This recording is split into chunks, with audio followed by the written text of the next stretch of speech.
Continue. বিসমিল্লাহির রহমানির রহিম। একাদশ শ্রেণীর ছাত্রীবৃন্দ, আসসালামু আলাইকুম। আশা রাখি তোমরা ভালো আছো। আমিও আল্লাহর রহমতে ভালো আছি। শিক্ষার্থী বন্ধুরা, যান্ত্রিক কিছু গোলযোগের কারণে এবং আমার আগে একজন ক্লাস নিয়েছেন, একটু বিলম্বে ছেড়েছে, এই জন্য একটু বিলম্ব হয়েছে, যে কারণে তোমরা হয়তো অপেক্ষায় ছিলে স্যার কেন এখনও আসছে না। তো বিলম্বের কারণটাও তোমাদের কাছে জবাবদিহি করলাম। এর আগের ক্লাস টিচার উনি দেরিতে ছেড়েছেন, এরপরও যান্ত্রিক কিছু ত্রুটির কারণে এখন একটু দেরি হয়েছে, এখন ঠিক হয়েছে। তো শিক্ষার্থী বন্ধুরা, গত ক্লাসে আমরা দ্বিতীয় অধ্যায়ের ব্যবসা পরিবেশ এ নিয়ে কথা বলতেছিলাম, তোমাদের সাথে আলোচনা করতেছিলাম। সেখানে আমরা শিখেছিলাম পরিবেশ কি, ব্যবসা পরিবেশ কি, পরিবেশের ইতিবাচক নেতিবাচক দিকগুলো নিয়ে কথা হয়েছে, আর ব্যবসা পরিবেশের উপাদানগুলো নিয়ে কথা হয়েছে। আজকে আমরা যেগুলো শিখব এগুলো গুরুত্বপূর্ণ। এই বিষয়গুলো তোমাদের ভালো করে একটু মনে রাখতে হবে, কঠিন নয়, মনোযোগ, শুধু মনোযোগ দিয়ে দেখলে দুই একটা যদি বুঝে যাও তাহলে তোমাদের সমস্যা হবে না। আমরা দেখো পরিবেশে, ব্যবসা পরিবেশের যে উপাদানগুলো রয়েছে, 6টা উপাদান, সেই উপাদান তোমাদের বোর্ডে লিখে দিয়েছিলাম। প্রাকৃতিক পরিবেশ, অর্থনৈতিক পরিবেশ, সামাজিক পরিবেশ, রাজনৈতিক পরিবেশ, প্রযুক্তিগত পরিবেশ এবং লাস্টলি আইনগত পরিবেশ। এই পর্যন্ত আমরা গত ক্লাসে লেখাপড়া করেছিলাম। আজকে আমরা এই পরিবেশগুলো নিয়ে, এই যে তোমাদের উপাদানগুলো লিখিয়ে দিচ্ছি, এগুলো নিয়ে আলোচনা করব। এগুলো গুরুত্বপূর্ণ, এগুলোর থেকেই প্রশ্ন আসে। এসব কথা না বাড়িয়ে আমরা লেখাপড়ায় চলে যাই, অর্থাৎ আলোচনায় চলে যাই, কেমন? তো প্রথমে আমাদের যেটা আছে সেটা হলো প্রাকৃতিক পরিবেশ। দেখো, প্রাকৃতিক পরিবেশ।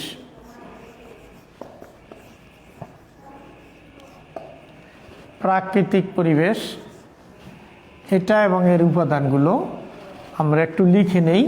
প্রাকৃতিক পরিবেশ এর মধ্যে আছে তোমার ভূপ্রকৃতি,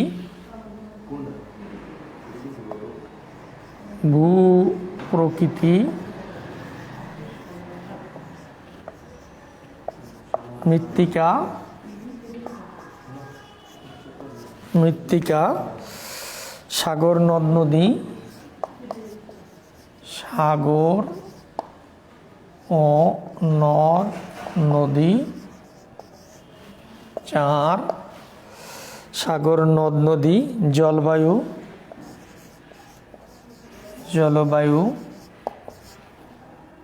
5 জলবায়ু, বন বনানী,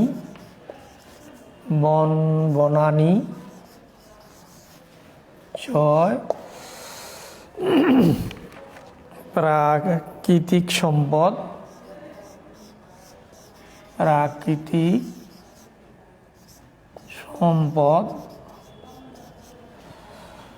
7 দেশীয় অবস্থান, দেশীয়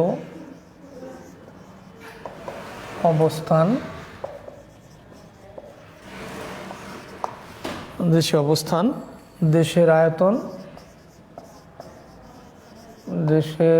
আয়তন ইত্যাদি, কেমন? আমরা লিখলাম এই ইত্যাদি।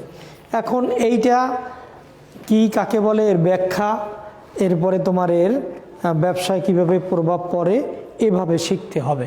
তো আমি 6টা গতকালকে তোমাদের ব্যবসা পরিবেশের 6টি উপাদানের কথা লিখিয়েছিলাম। তার মধ্যে 1 নম্বর হচ্ছে প্রাকৃতিক পরিবেশ, অর্থাৎ প্রকৃতিগতভাবে বা প্রাকৃতিকভাবে যে পরিবেশের সৃষ্টি হয় তাকে বলা হয় প্রাকৃতিক পরিবেশ। এটাকে তোমরা এভাবেও বলতে পারো বুদ্ধি খাটিয়ে, ভূপ্রকৃতি, মৃত্তিকা, সাগর নদ নদী, জলবায়ু, বন বনানী, তারপর প্রাকৃতিক সম্পদ, দেশীয় অবস্থান প্রভৃতি বা ইত্যাদি নিয়ে যে পরিবেশ গঠিত সেটাকে বলা হয় প্রাকৃতিক পরিবেশ। তোমাদের আরেকটু ক্লিয়ার করা দরকার, এটা কিন্তু মনুষ্য সৃষ্টি নয়। প্রাকৃতিক পরিবেশটা আল্লাহ কর্তৃক, সৃষ্টিকর্তা কর্তৃকই এটা সৃষ্টি হয়েছে, এটা কোনো মানুষ সৃষ্টি করে নাই।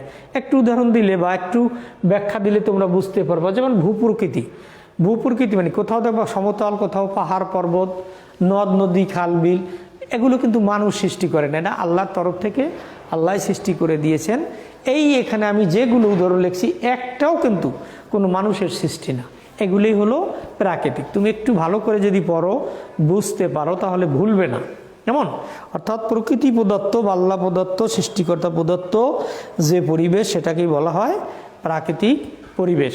হ্যাঁ, সে প্রাকৃতিক পরিবেশের মধ্যে হচ্ছে ভূপ্রকৃতি, জলবায়ু, আবহাওয়া, নদ নদী, প্রাকৃতিক সম্পদ, খনিজ সম্পদ, এইগুলো ব্যবসার উপরেও কিন্তু প্রভাব পড়ে, তাই না? যেমন মনে করো এখানে আছে ভূপ্রকৃতি মানে কি? ভূপ্রকৃতিটা মাটিটা, পৃথিবীটা কীরকম, যে একটা স্থানটা কীরকম, সেটা সমতল না পাহাড় পর্বত বেষ্টিত। যদি সমতল হয় সেখানে মানুষ বসবাস সহজ হয়, ফসলাদি উৎপাদিত হয়, এবং তোমার কি হয়, মানুষ সেখানে ব্যবসা বাণিজ্য গড়ে তোলে। কিন্তু পাহাড় পর্বত, উঁচু নিচু, এই সমস্ত জায়গায় মানুষ বসবাস করতে পারে না, ফসলাদি উৎপাদন করতে পারে না, জীবন জীবিকা দুর্বিষহ হয়ে ওঠে। এই জন্য এই সমস্ত জায়গায় আবার ব্যবসা গড়ে ওঠে না। সুতরাং প্রাকৃতিক পরিবেশ এটাও ব্যবসার উপরে যথেষ্ট প্রভাব বিস্তার করে। একটা দেশের আয়তন, এটা তোমরা বোঝো, আয়তনটা কতটুকু, তাই না? যেমন বাংলাদেশের আয়তন কতটুকু, ভারতের কতটুকু, এটা তোমরা জানো। এই সমস্ত যে বনানি, কোনো দেশে বেশি আছে, কোনো দেশে একেবারেই নাই, তাই না? যেমন মনে করো সৌদি আরবের কথা বা আরব কান্ট্রির কথাগুলো চিন্তা করো, এখানে মরুভূমি বেশি, গাছপালা নাই, সেখানে বর্ষাকাল নাই। হ্যাঁ, ভূমির পর ভূমিতে একেবারে খালি পড়ে আছে বালু আর বালু, এখানে কিন্তু ব্যবসা বাণিজ্য গড়ে ওঠে না। সে নেতিবাচক দিকগুলো আমি গত ক্লাসে তোমাদের দেখেছি। কাজেই বুঝতে পারছো, যেখানে প্রাকৃতিক পরিবেশটা মানুষের অনুকূলে থাকে, অর্থাৎ মানুষের পক্ষে থাকে, সেখানে ব্যবসা বাণিজ্য গড়ে উঠে, এর প্রসার লাভ করে। আর যেখানে এটা প্রতিকূলে বা নেতিবাচক, সেখানে মানুষও বসবাস করে না, ব্যবসা বাণিজ্য গড়ে ওঠে না। তো অল্প কথার মধ্যে আমি মনে করি যে তোমরা বুঝতে পেরেছো। কেমন? এই হলো প্রাকৃতিক পরিবেশ। এভাবে আমরা একটা একটা করে লিখব। এটা আবার মুছে ফেলে এরপরে তোমাদের কি লিখেছিলাম আর একটা, সেটা দেখো। এরপরে আছে অর্থনৈতিক পরিবেশ। লেখো, তোমরা একটু লিখে নাও। অর্থনৈতিক পরিবেশ।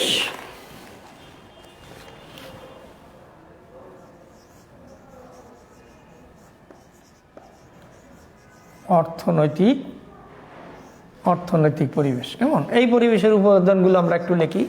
এটা হচ্ছে আয় ও সঞ্চয়,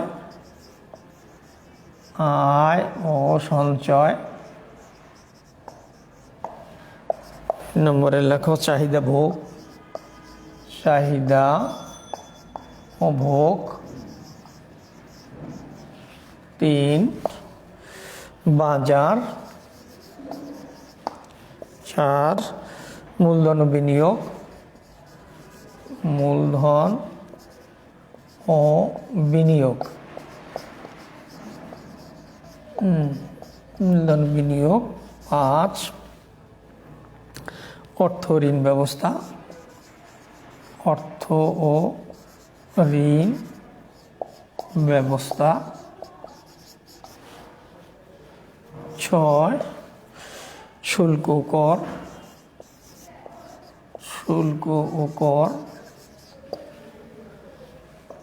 7 আর্থিক প্রতিষ্ঠানসমূহ, আর্থিক প্রতিষ্ঠান সমূহ। 8 দক্ষ উদ্যোক্তা। আরেকটু আমরা লিখি মানব সম্পদ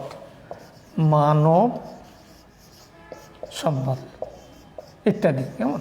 এই যে আমি বোর্ডে লিখলাম, তোমরা দেখতে পাচ্ছ, এই জিনিসগুলো হচ্ছে অর্থনৈতিক পরিবেশ। এখানে তোমাকে প্রত্যেকটা ভাবে জানতে হবে। প্রথমে আমরা বললাম প্রাকৃতিক পরিবেশ কাকে বলে, আমি বলে দিয়েছি। এরপরে আছে 2 নম্বরে আছে অর্থনৈতিক পরিবেশ। সেটাকে অর্থ ঋণ ব্যবস্থা নিয়ে, অর্থাৎ টাকা পয়সা, ব্যবসা বাণিজ্য ইত্যাদি নিয়ে যে ব্যবসা প্রতিষ্ঠান গড়ে ওঠে তাকে বলা হয় অর্থনৈতিক পরিবেশ। অথবা তোমরা এইভাবেও বলতে পারো আয়, সঞ্চয়, চাহিদা, ভোগ, বাজার, মূলধন, বিনিয়োগ, অর্থ ঋণ ব্যবস্থা ইত্যাদি নিয়ে যে পরিবেশ গড়ে ওঠে তাকে বলা হয় অর্থনৈতিক পরিবেশ। এই অর্থনৈতিক পরিবেশটাও কিন্তু ব্যবসার উপরে বেশ প্রভাব বিস্তার করে। তোমাদের এখান থেকে ছোট্ট ছোট্ট করে একটু ব্যাখ্যা দিতে হবে ব্যবসার উপরে কিভাবে বিস্তার করে। একটা জিনিস দেখো, সেটা হলো প্রথমেই আছে কি আয় ও সঞ্চয়। আয় তোমরা ইনকাম অ্যান্ড সেভিংস তো তোমরা বুঝো। আয় এবং সঞ্চয় কি? যে দেশের মানুষের আয় যত বেশি এবং তারা বেশি সঞ্চয় করতে পারে, এই সঞ্চয় করতে করতে এইটা একসময় মূলধনে পরিণত হয়, যেটা ব্যবসায় বিনিয়োগ করে তারা ব্যবসা বাণিজ্য করতে পারে। যেমন মনে করো উন্নত দেশগুলো, ধনী দেশগুলো, তাদের দেশের মানুষের আয় রোজগার বেশি, তারা সঞ্চয় করতে পারে বেশি। আমাদের দেশের মানুষ যতটুকু আয় করে তাদের খরচ হয়ে যায়, ব্যয় হয়ে যায়, সঞ্চয় খুব একটা থাকে না। সঞ্চয় থাকে না ফলে মূলধনও গঠন করতে পারে না। মূলধন যখন গঠন করতে পারে না তখন সেটা ব্যবসায়ের উপর প্রভাব ফেলতে পারে না, ব্যবসার কথা তারা চিন্তা করতে পারে না। অর্থাৎ ব্যবসা করতে হলে কি দরকার এটা তোমরা জানো, ব্যবসা করতে হলে দরকার মূলধন, এই মূলধনটা থাকে না। সুতরাং এই পরিবেশের যে এইটা পড়লা তোমরা আয় এবং সঞ্চয়, এটা থেকে বুঝতে পারলা যে আমাদের দেশের মানুষের আয় বেশি না, আমাদের দেশের দরকার নাই। তোমরা যদি এইভাবে বলো যে যে দেশের বা যে সকল দেশের মানুষের আয়ের পরিমাণ বেশি, এই আয় থেকে কিছু ব্যয় হয়, কেমন খরচ হয়, খরচ বাদ দিলে যেটা থাকে সেটাই হলো সঞ্চয়।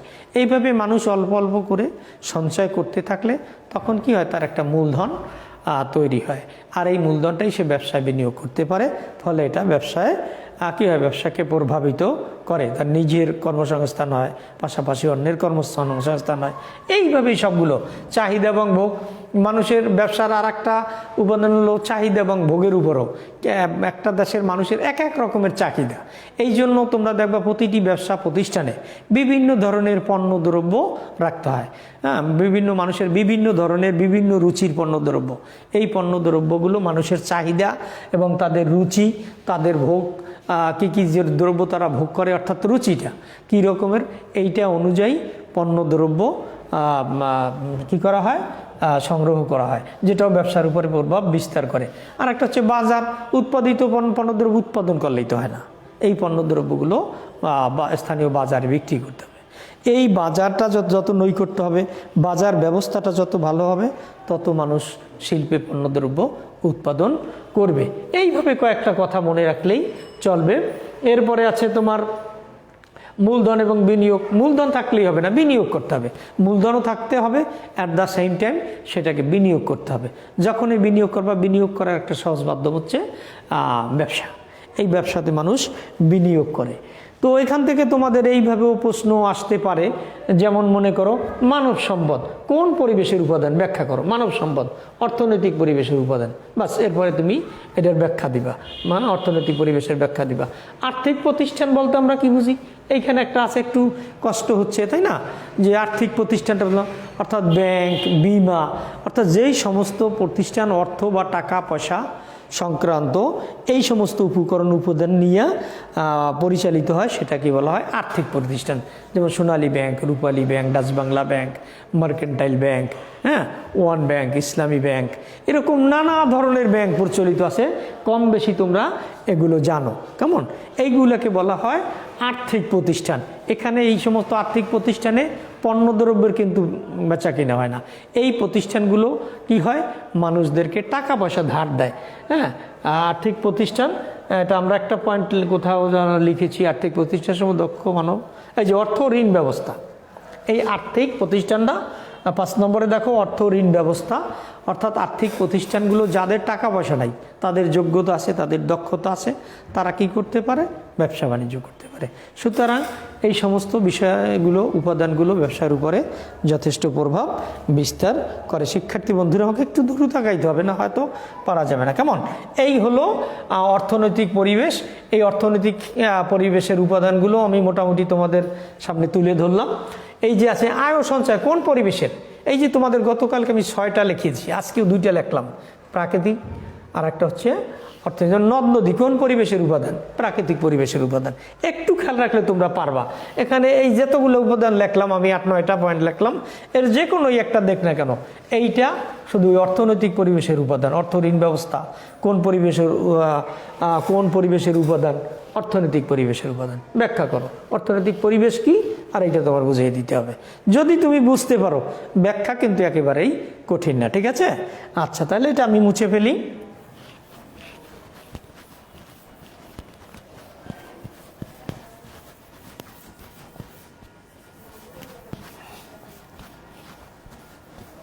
নেক্সট আসো সামাজিক পরিবেশ। হ্যাঁ, 3 নম্বরে তোমরা লেখো সামাজিক পরিবেশ।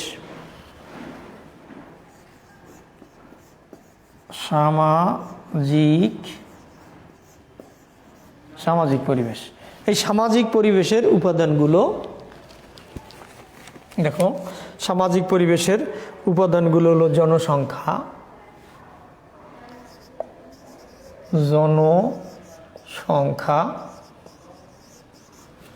2 ধর্মীয় বিশ্বাস, 3 মূল্যবোধ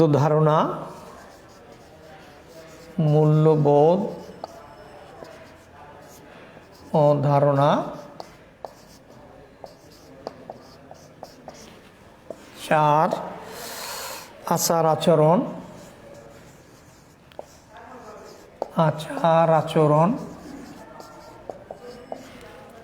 5 শিক্ষা সংস্কৃতি, শিক্ষা ও সংস্কৃতি, 6 দেশীয় ঐতিহ্য,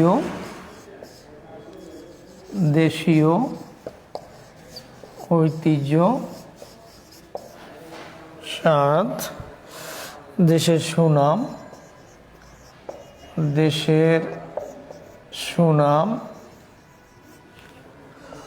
8 সামাজিক প্রতিষ্ঠান।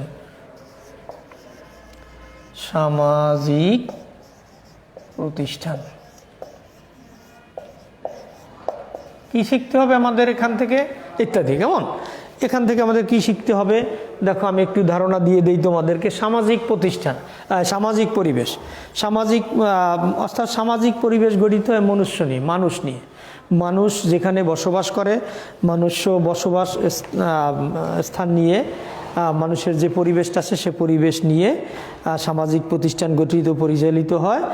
অর্থাৎ জনসংখ্যা, ধর্মীয় বিশ্বাস, মূল্যবোধ, আচার আচরণ, শিক্ষা সংস্কৃতি, তারপর তোমার একটি দেশের সুনাম ইত্যাদি উপাদান নিয়ে যে পরিবেশ গঠিত হয় সেটাকে বলা হয় সামাজিক পরিবেশ। এটাকে কিন্তু আবার 2টি ভাগে ভাগ করা হয়েছে, সেটা আমি তোমাদের লিখিয়ে দিই না। সেটা কি? একটা হচ্ছে তোমার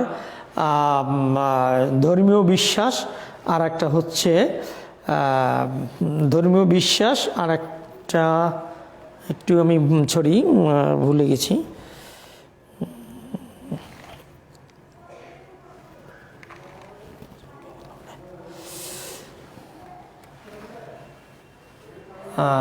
আচ্ছা, ঠিক আছে, আমি বলতেছি সামাজিক পরিবেশটা।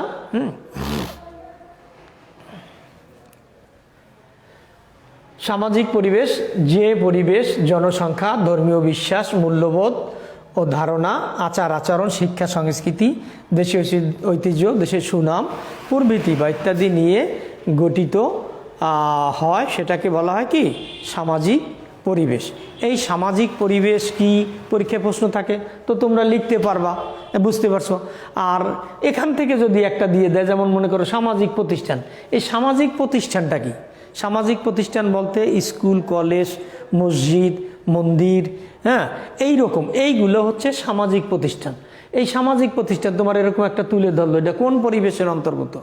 হ্যাঁ, এটা সামাজিক পরিবেশের অন্তর্ভুক্ত। ধর্মীয় বিশ্বাস কোন পরিবেশের অন্তর্ভুক্ত? ধর্মীয় বিশ্বাস সামাজিক পরিবেশের অন্তর্ভুক্ত। ঠিক আছে। এখন এগুলো এগুলো কিভাবে ব্যবসায়ের উপরে প্রভাব বিস্তার করে?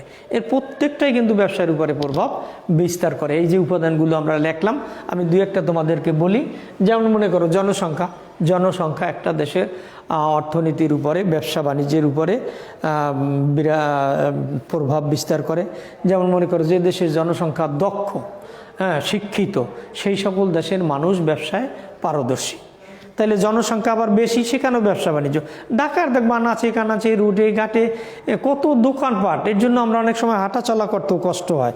এর কারণটা কি? যারা জানিয়ে বসে এগুলো কিন্তু বিক্রি হয়ে যায়। কারণটা কি? এখানে জনসংখ্যা বেশি। কেমন? তাহলে দুটো দিকে নিয়ে তুমি আলোচনা করতে পারো। একটা হলো জনসংখ্যা বেশি, এখানে ব্যবসা বাণিজ্য ভালো হয়। আর যেখানে জনসংখ্যা দক্ষ, অভিজ্ঞ, শিক্ষিত, এইখানেও ব্যবসা বাণিজ্য ভালো হয়। কেমন? তাহলে পরে দেখো, এই একটা জনসংখ্যা দিয়েই তুমি বুঝতে পারছো জনসংখ্যা ব্যবসার উপরে কীভাবে প্রভাব বিস্তার করে। এই কথাটা তো নিশ্চয়ই আমরা লিখতে পারবো, তাই না? ধর্মীয় বিশ্বাস, এটাও ব্যবসার উপরে বেশ প্রভাব বিস্তার করে। ধর্মীয় বিশ্বাসটা, এটাও ব্যবসার উপরে যথেষ্ট প্রভাব বিস্তার করে। মূল্যবোধ, মানুষের দীর্ঘদিনের আচার আচরণ, ধ্যান ধারণা, ভালো মন্দ, ন্যায় অন্যায়, এইটা যেটা দ্বারা বোঝা যায় সেটাই হচ্ছে মূল্যবোধ, যেটা ব্যবসার ক্ষেত্রে কিন্তু খুবই গুরুত্বপূর্ণ। এবং এটাও ব্যবসার উপরে যথেষ্ট প্রভাব বিস্তার করে। কেউ আছে দেখবা ব্যবসার মধ্যে ভেজাল দেয়, ওজনে কম দেয়, দাম বেশি রাখে। এগুলো মূল্যবোধ, এগুলো যেটা খারাপ সেটা পরিহার করা, যেটা ভালো সেটা গ্রহণ করা, এটি হচ্ছে মানুষের মূল্যবোধ। কেমন? আচার আচরণ কীরকমের, তাদের রুচি, মানুষের আচরণের উপরও ব্যবসা পরিবেশ প্রভাব বিস্তার করে। শিক্ষা, সংস্কৃতি, আমার মনে পড়েছে তোমার ওই যে সাংস্কৃতিক পরিবেশ, আর একটা হলো ধর্মীয় পরিবেশ। এটাকে যে দুইটা ভাগে ভাগ করা হয়েছে, একটা হলো সাংস্কৃতিক পরিবেশ, আর একটা হচ্ছে ধর্মীয় পরিবেশ, ওই ধর্মীয় বিশ্বাসের মতোই। কেমন?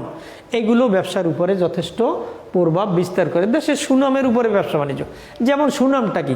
একসময় মানুষ, তোমরা যখন কিনতেছো এটা দেশি না বিদেশি, বিদেশি কাপড়ের প্রতি যারা একটু মোটামুটি মধ্যবিত্ত, উচ্চবিত্ত, তারা দেশীয় জিনিস পছন্দ করে না। এইটা জাপানের কাপড়, তখন জাপানেরটা কিনে, তাই না? আজকে দেখো চায়নার কথা, চীনের কথা চিন্তা করো। তারা একেবারে প্রত্যেকটা দেশে, প্রত্যেকটা জায়গায় তাদের পণ্যদ্রব্য নাই এমন কোনো দেশ নাই, সমস্ত জায়গায় তারা পৌঁছে দিয়েছে। কত কম দামে, মোবাইলটা যখন বের হয়েছে কত দাম ছিল, কল রেটটা কত ছিল, জাপানিরা কি করছে? প্রত্যেকটা পণ্যদ্রব্য আজকে মানুষের দ্বার প্রান্তে খুব কম দামে পৌঁছে দিয়েছে। তাদের সুনাম আছে, জাপানের সুনাম আছে। এরকম উন্নত দেশের, আমেরিকার কিছু পণ্যের সুনাম আছে, তাই না? বাংলাদেশের মসলিন কাপড় একসময় পৃথিবী বিখ্যাত ছিল, এখনও আছে, একটু কম আর কি। তো এই যে কোনো ভালো পণ্য দ্রব্য উৎপাদন করে এবং সেগুলো ব্যবহার করে মানুষ যদি ভালো মনে করে, তখন সেই দেশের সুনাম হয়ে যায়, যেটা ব্যবসার উপরে যথেষ্ট প্রভাব বিস্তার করে। আমি আশা রাখি তোমরা বুঝতে পেরেছো। এইভাবে এইগুলো, অর্থাৎ সামাজিক পরিবেশ, এই পরিবেশের উপাদানগুলো ব্যবসার উপরে যথেষ্ট প্রভাব বিস্তার করে। কেমন? তো আমি মুছে ফেলে আর একটা আলোচনা করি, এরপরে আমরা হয়তো আর সময় পাবো না। তো শিক্ষার্থী বন্ধুরা, আরেকটি লেখো এলো সামাজিক পরিবেশ, এরপরে তোমরা আর একটা লেখো সামাজিক পরিবেশের পরে রাজনৈতিক পরিবেশ।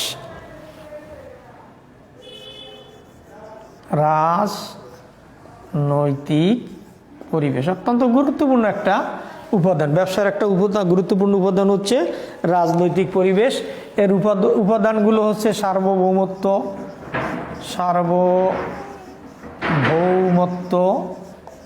সার্বভৌমত্ব, তারপরে সরকার ও এর দৃষ্টিভঙ্গি,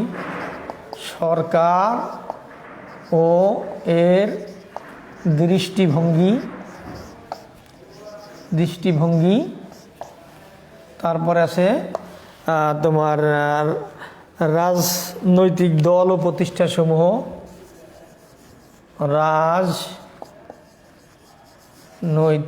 দল ও প্রতিষ্ঠান সমূহ, তারপরে লেখো রাজনৈতিক স্থিতিশীলতা, রাজনৈতিক স্থিতিশীলতা, 5 আইন শৃঙ্খলা, আইন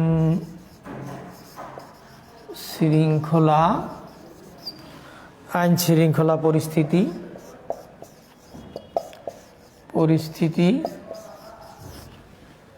তারপরে 6 নম্বরে যাও আন্তর্জাতিক সম্পর্ক,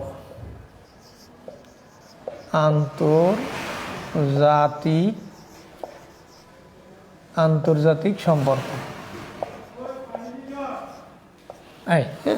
অর্থাৎ ব্যবসার যে প্রতিষ্ঠান সার্বভৌমত্ব সরকার, রাজনৈতিক দল, রাজনৈতিক স্থিতিশীলতা প্রভৃতি নিয়ে বা প্রভৃতির উপর ভিত্তি করে যেটা গড়ে উঠে সেটাকেই বলা হয়, বা যে পরিবেশ গড়ে উঠে সেটাকেই বলা হয় রাজনৈতিক পরিবেশ।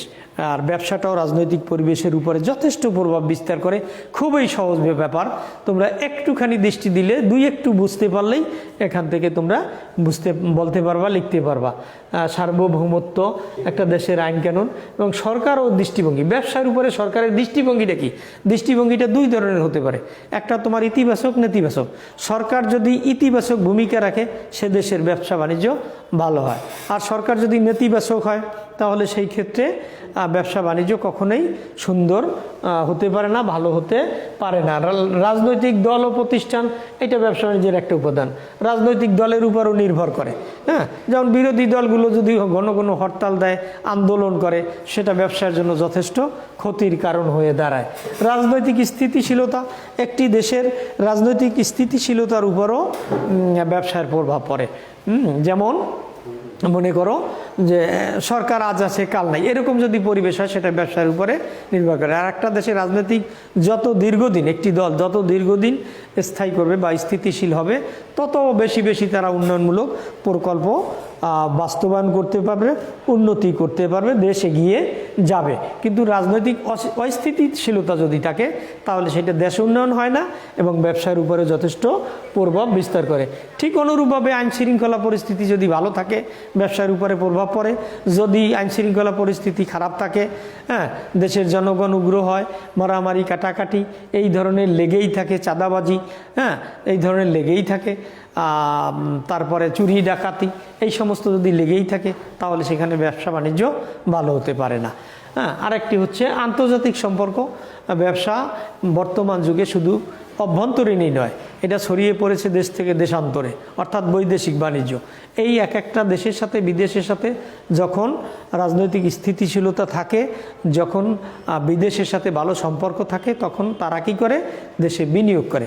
আর যখন বিনিয়োগ করে তখন সেটাও ব্যবসার উপরে প্রভাব পড়ে, অর্থাৎ ব্যবসাটা ভালো মন্দের দিকে এগিয়ে যায়, উন্নতির দিকে এগিয়ে যায়। শিক্ষার্থী বন্ধুরা, আমি ইচ্ছা করলে আর আলোচনা করতে পারছি না। আগামী ক্লাসে আমাদের বাকি যেগুলো আছে আমরা চেষ্টা করব। তোমরা সে পর্যন্ত ভালো থাকো, সুন্দর থাকো, সুস্থ থাকো। আল্লাহ হাফেজ।